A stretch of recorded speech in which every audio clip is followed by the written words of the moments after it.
ataupun Pak Jokowi perlu dipanggil, perlu diperiksa, kalau memang temuannya sampai mengerucut ke atas, silakan. Oke, terakhir Bang Efriza, jadi Anda yakin bahwa Presiden Prabowo ini nanti tidak akan tebang pilih seandainya menemukan ada elit di dekatnya yang terlibat korupsi?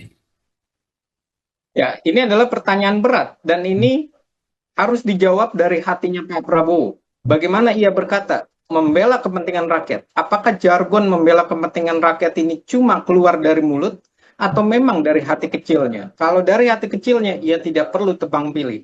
Ia tidak perlu khawatir dengan, misalnya, kalau emang Erick Thohir perlu diresapel, perlu digeser, geser saja. Ataupun Pak Jokowi perlu dipanggil, perlu diperiksa, kalau memang temuannya sampai mengerucut ke atas, silakan.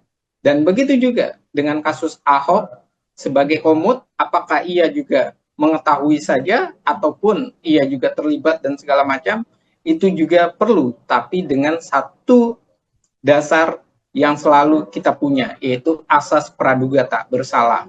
Ini harus dikedepankan, tapi jangan pula karena mengedepankan ini, urusan politik akhirnya menjadi urusan di balik layar. Sementara urusan korupsi hanya dikenakan kepada pelaku di lapangan saja, bukan pelaku di level yang lebih tinggi yang semestinya mengawasi. Karena kebocoran itu bukan sekedar pemain di lapangan saja, tapi juga pengawasan yang longgar. Dan pengawasan yang longgar adalah sebuah pesan Republik ini bermasalah dalam mengelola ekonomi.